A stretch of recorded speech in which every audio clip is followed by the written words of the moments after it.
everybody, going crazy over Ukraine? What supplies does Ukraine have? So there's a couple different arguments here. One of the arguments is the fact that, this is Putin's ex, because Putin wrote about this, how when Soviet Union fell in 1991 and when it collapsed, at that time, Ukraine became its own country, Russia became its own country, and, this is during Cold War, and Ukraine became independent.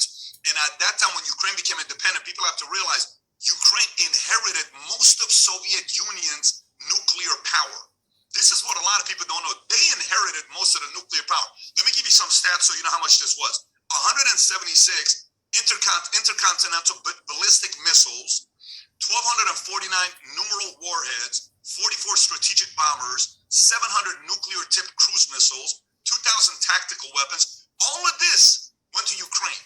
And Ukraine at the time, the leader that they had wasn't somebody that, he was a pretty strong personality himself. And Russia comes in and negotiates in 1994. They gave all those weapons up to Russia. So think about this. Majority of those weapons were given up to Russia in exchange for negotiation. Russia promised them guaranteed security. We're never going to mess with you.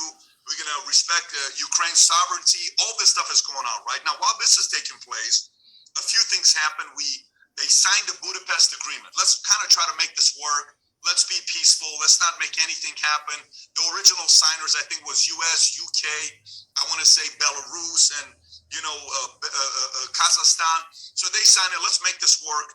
Right afterwards, in around 2013, the leader of Ukraine was Viktor Yanukovych, who was a puppet to Putin, and he was more pro-Russia than pro-Ukraine, which kind of helped out. He was a corrupt guy, heavy-handed, pro-Moscow. And during that time, while this is taking place, 2013, he, the leader, rejected an EU deal. So the EU comes in and says, hey, let's make this work. Let's kind of come together. Come join NATO. Come join EU. We're going to give you an offer. He rejected the deal, but took $15 billion bailout from Russia, Putin.